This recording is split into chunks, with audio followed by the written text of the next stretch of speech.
Welcome back to my YouTube channel.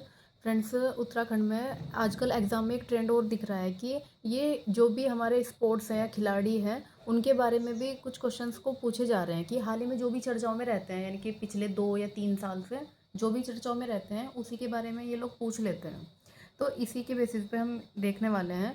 जैसे अभी exam में जो क्वेश्चन आया था हमारा, ये कि कौन किससे संबंधित है, तो कुछ तो इसी में, जैसे विशेष भृगुवंश का संबंध किससे है? बास्केटबॉल से है। ठीक है, बास्केटबॉल से।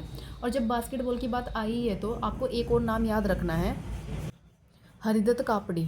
हरिदत्त कापड़ी का नाम क्यों याद रखना है? क्योंकि इनकी 2025 में, जुलाई 2025 में इनकी डेथ हुई है। ठीक है, बास्केटबॉल से ही संबंधित है हरिदत्त कापड़ी। नेक्स्ट, बॉबी धामी का संबंध है हॉकी से। निवेदिता कार्की का संबंध है बॉक्सिंग से। और मनोज सरकार का संबंध है पैरा बैडमिंटन से। अब इसी के साथ हम कुछ और हैं मेरे पास जो उत्तराखंड के खिलाड़ी, जैसे क्रिकेट से संबंधित देखते हैं पहले। जैसे आर्यन जुयाल है, नैनीताल से इनका संबंध है, ये भी क्या है? क्रिकेटर हैं। स्नेहा राणा क्रिकेटर, राघवी बिष्ट और मयंक मिश्रा क्रिकेटर हैं। देखिए, राघवी बिष्ट और मयंक मिश्रा को हिंदुस्तान उत्तराखंड समागम 2026 से सम्मानित किया गया है।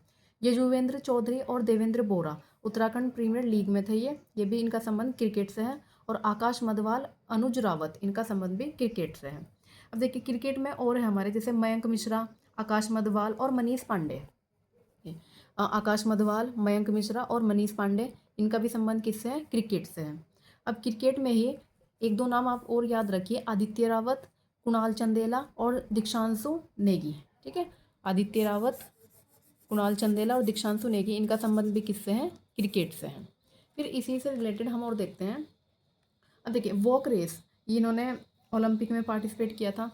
वॉक रेस के लिए परमजीत, सूरज पवार। ठीक है, परमजीत वॉक रेस से संबंधित है और सूरज पवार भी हमारे वॉक रेस से संबंधित है। नेक्स्ट हम देखते हैं, सैफाली रावत का संबंध किससे है? फुटबॉल से है। ब्लाइंड फुटबॉल टीम की कैप्टन रही हुई है सैफाली रावत। नेक्स्ट, आहिल और दीपांशु, इनका संबंध भी किससे है? एथलीट से, धावक हैं ये। मयंक रावत का संबंध क्रिकेट से है। और मनीष रावत, ये किससे है? एथलीट है। नेक्स्ट, ज्योति एन बुरेत, फुटबॉल है, इंपॉर्टेंट नाम है ज्योति एन बुरेत, ये फुटबॉल से संबंधित है इनका। फिर दीपक धपोला का संबंध क्रिकेट से है, नैनीताल से हैं ये। अनुपमा उपाध्याय बैडमिंटन से संबंधित है और अल्मोड़ा की रहने वाली है। नेक्स्ट, सभ्या नेगी रुद्रप्रयाग की है। रितिका सुपियाल और नंदिनी कश्यप, इनका संबंध किससे? क्रिकेटर। देखिए, सभ्या नेगी, रितिका और नंदिनी, ये क्या है? क्रिकेटर है। नेक्स्ट आप देखेंगे, कपिल पोखरिया, इंपॉर्टेंट है, राष्ट्रीय खेलों में इन्होंने गोल्ड मेडल जीता था, गोवा में जो राष्ट्रीय खेल हुए थे। तो कपिल पोखरिया का संबंध, ये क्या है? मुक्केबाजी, बॉक्सिंग से संबंधित है, ये सेना में है। ठीक है, कुमाऊं रेजिमेंट से हैं ये कपिल पोखरिया, उधम सिंह नगर के रहने वाले हैं, उधम सिंह नगर के। फिर विशेष भृगुवंश बास्केटबॉल से है। नितेंद्र सिंह रावत पिथौरागढ़ के हैं, एथलीट से इनका संबंध है। नेक्स्ट देखिए, आदित्य नेगी ने 38वें राष्ट्रीय खेलों में मॉडर्न पैंथालोन, जो हमारे उत्तराखंड में हुए थे ना, इसमें गोल्ड मेडल जीता था। और एक है तपास, ये भी क्या है? एक एथलीट हैं, राष्ट्रीय खेलों में इन्होंने भी क्या किया था? गोल्ड मेडल जीता था। ठीक है, ऐसे ही कुछ, क्योंकि आजकल क्रिकेटर्स हुए और जितने भी ये खेलों से संबंधित हैं, इनसे नए नए जो भी हैं उनके बारे में पूछ लेते हैं, या फिर जिनका जो भी कोई चर्चाओं में रहा है, किसी का देहांत हुआ हो या फिर किसी को कोई अवार्ड मिला हो, तो आप इसको भी पढ़ के जाना। ठीक है, चलिए मिलते हैं ऐसी छोटी सी वीडियो के साथ नेक्स्ट वीडियो में। Thank you so much for watching.